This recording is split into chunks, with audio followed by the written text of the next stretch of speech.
जय माता दी, जय मां कामाख्या, मां भगवती जगत जननी, आद्यशक्ति भवानी, आह्लादिनी शक्ति, कष्ट निवारिणी, दुख निवारिणी, महिषासुरमर्दिनी, चंडमुंडनाशिनी, सिंहवाहिनी, क्लेश नाशिनी, पाप नाशिनी, दुरितापहारिणी, शत्रु संग विदारिणी। हम इन मां से प्रार्थना करते हैं कि आपको स्वस्थ रखे, सुखी रखे, प्रसन्न रखे। मां भगवती आपको यश दे, कीर्ति दे, मान सम्मान दे और निरोगी काया दे, ऐसी कामना करते हैं। देव राधा ट्रस्ट सत्यवाणी चैनल नवग्रह को शांत कैसे करें। बहुत से मनुष्य ज्योतिष में विश्वास नहीं करते हैं, जबकि ज्योतिष भी एक विज्ञान है, ज्योतिष भी साइंस है और पूरी तरह गणना के ऊपर आधारित है।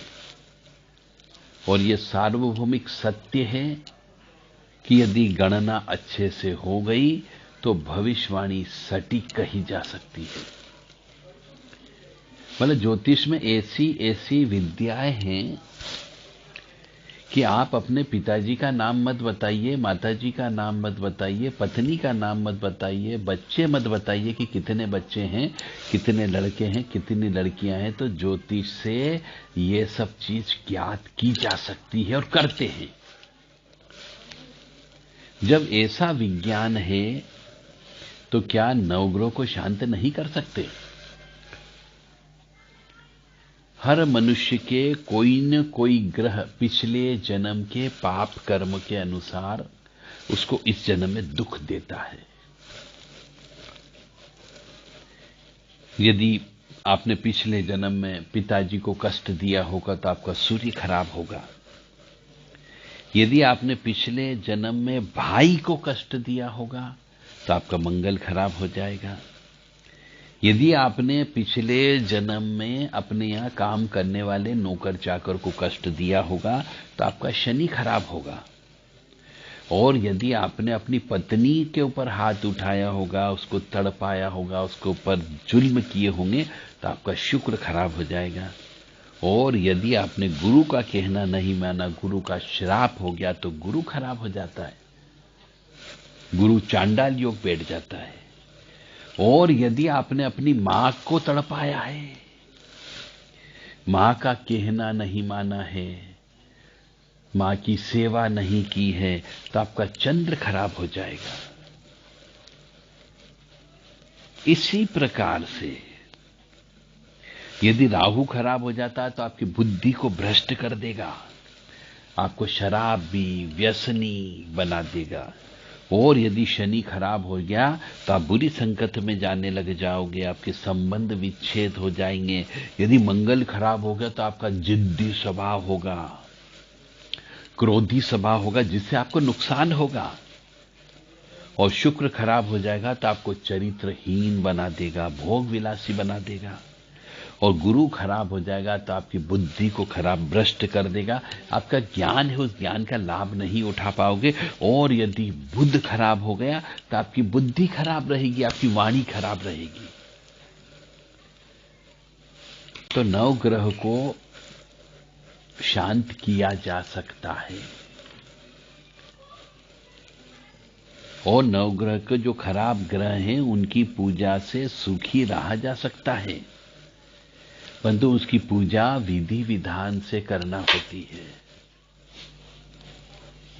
विधि विधान का मतलब हो गया कि नवग्रह की पूजा जिस ग्रह की शांति करनी हो उसके वार के दिन से करना चाहिए, उसका विधान है। और वास्तव में नवग्रह परेशान करते ही करते हैं, इसीलिए जब ग्रह नक्षत्र परिवर्तन होते और खराब ग्रह आ जाता है तो मनुष्य के दिन खराब आ जाते हैं, जगह जगह से उसको कष्ट मिलने लगता है, परेशानी मिलने लगती है और समस्या पे समस्या आती जाती है।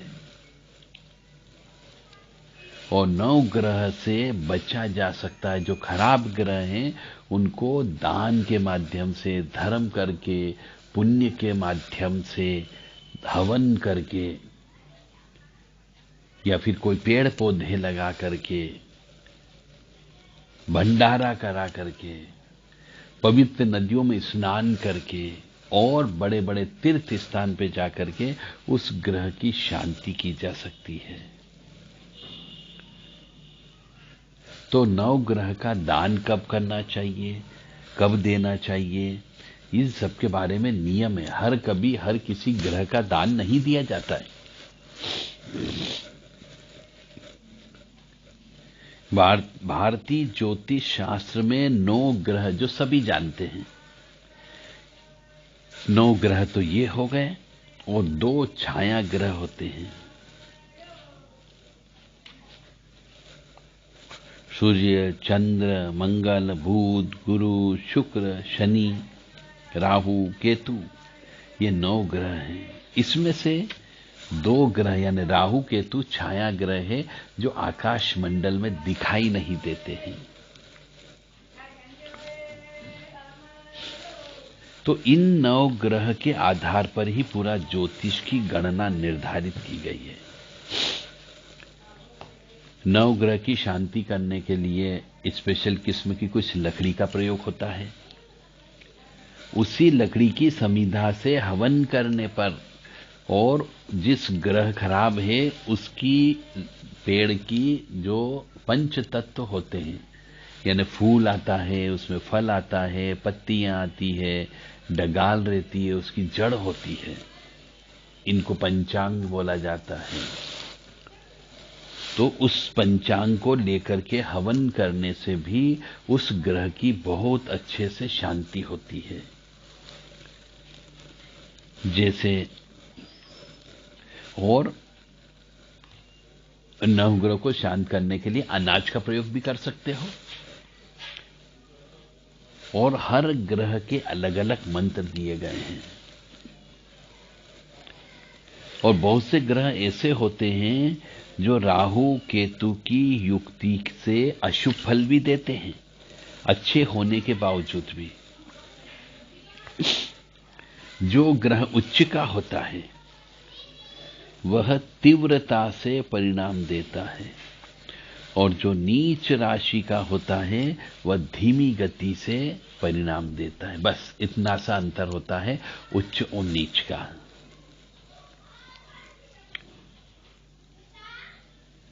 और यदि कुंडली में यदि कोई ग्रह अकारक हो गया तो कोई फर्क नहीं पड़ता कि वह उच्च का है कि नीच का है, क्योंकि फल ही नहीं देगा आपको। तो बहुत से मनुष्य 9 ग्रह की पूजा पाठ तो करते हैं परंतु फल नहीं मिलता है। तो 9 ग्रह की शांति के लिए आपको एक तो सबसे पहले अपना व्यवहार बदलना चाहिए, बातचीत व घर बदलना चाहिए। जहां व्यापार करते उनकी दिशाओं को भी देख लेना चाहिए, और जिस ग्रह की शांति कर रहे हैं उसके नियम का पालन भी करना चाहिए।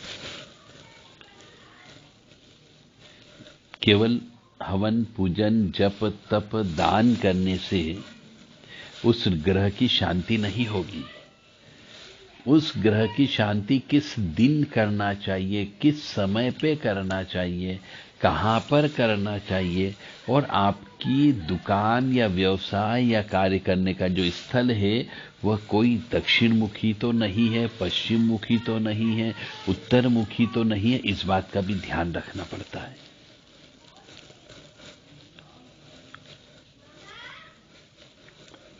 जैसा ग्रह है वैसा व्यवहार होना चाहिए, यानी जो ग्रह जैसा व्यवहार चाहता है वैसा व्यवहार आप करने लगे तो ग्रह अच्छा फल देने लगता है। यदि आप अपने व्यवहार को नहीं बदल सकते, यानी जैसे कि आपका चंद्रमा खराब है तो आपको चंद्रमा खराब है तो आपको अपनी माँ या माँ के समान जो मौसी या फिर माँ के समान उम्र वाली कोई भी स्त्री हो उसका आशीर्वाद लेना है, तो आपको चंद्रमा अच्छा फल देने लगेगा। और चंद्रमा का जब भी दान धर्म किया जाए सोमवार के दिन किया जाए, और जब चंद्रमा पूर्ण अवस्था में हो, बली अवस्था में हो, यानी पूर्णिमा के आसपास करना चाहिए। यदि किसी मनुष्य के सभी ग्रह खराब हैं, पिछले जन्म का पापी मनुष्य हो, तो ऐसी अवस्था में ओम ऐं ह्रीं क्लीं चामुंडाय विच्चे, यह नवग्रह की देवी जी का शक्तिशाली मंत्र है। इसका स्मरण करना चाहिए, हवन करना चाहिए, क्योंकि नवाण मंत्र है तो नवग्रह को यह नियंत्रित करता है। परंतु यह कोई भी मंत्र हो, आपको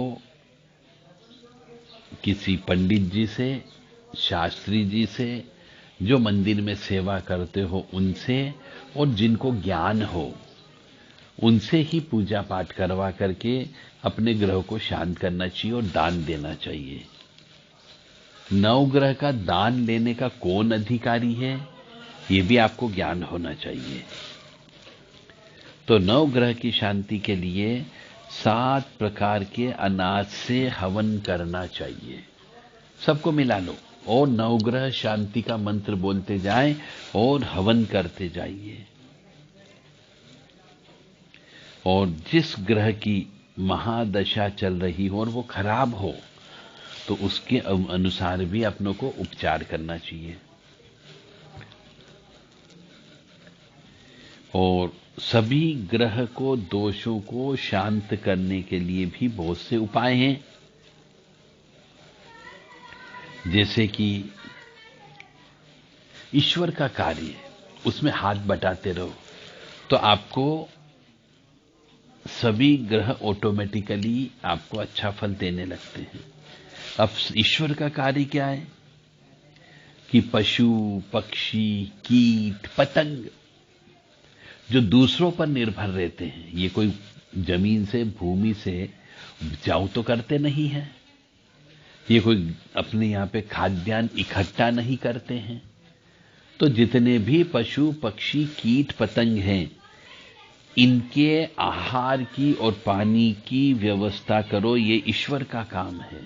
और यदि आपके ईश्वर के काम में आप सहयोगी बन गए तो आपके सभी ग्रह नियंत्रण में आ जाते हैं। इसलिए कहते हैं कि जो मुक प्राणी होते हैं, यानी जिनकी भाषा हम नहीं समझ सकते, जो केवल इशारों से, प्रेम से ही हमें संदेश दे सकते हैं, ऐसे पशु, पक्षी, कीट, पतंग के लिए आहार की व्यवस्था करें। पानी रख करके दूषित ग्रहों के प्रभाव को कम किया जा सकता है। ईश्वर का प्रतिनिधि बनकर के कार्य करो, यानी भूखे प्यासे को भोजन पानी की व्यवस्था कर दें, तो ये भगवान का ही कार्य है। इससे आपके पाप जो है कम हो जाएंगे, क्षीण हो जाएंगे, और जब पाप कम हो जाएंगे तो आपकी परेशानियां कम हो जाएगी। प्रारब्ध के जो दोष हैं वो दोषों का शमन हो जाएगा, और पाप के समाप्त होते ही आपको देहिक, देविक और भौतिक कष्ट दूर होने लगते हैं।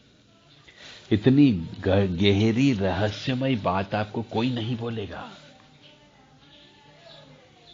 सबका स्वार्थ है। आपको ईश्वर के द्वारा जो नियम बनाए गए हैं उन नियमों का पालन करने लग जाओ। जैसे चींटियों को शक्कर चाहिए तो कसार बना करके दे दो, पक्षियों को दाना चाहिए तो दाना चुगा दो, मछलियों को भी आटे की गोली दीजिए, और जानवर, गाय, कुत्ता, इनको रोटी खिला दीजिए। बेल मिल जाए तो गुड़ खिला दीजिए। तो इससे आपके पापों समाप्त हो जाएंगे, और पाप समाप्त होते से ही आपको शारीरिक कष्ट वो दूर हो जाएगा।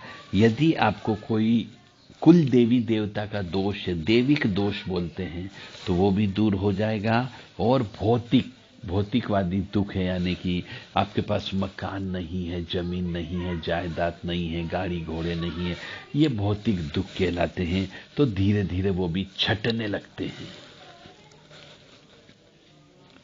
तो शारीरिक, मानसिक, आर्थिक और सामाजिक कष्ट दूर होना प्रारंभ हो जाते हैं। बस आप ईश्वर जो काम कर रहा है, ईश्वर के काम में आप सहयोग करना चालू कर दें।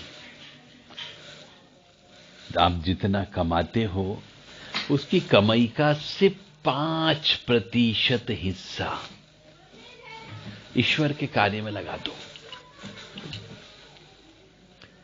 पशु पक्षियों को अन्न का दाना दो, चींटियों को कसार दो, मछलियों को दाना दो, कुत्ते को भोजन करा दो। कोई गर्भवती कुतिया हो जिसने बच्चे अभी अभी दिए हो, तो उसको भरपेट दूध, ब्रेड, भोजन कराओ।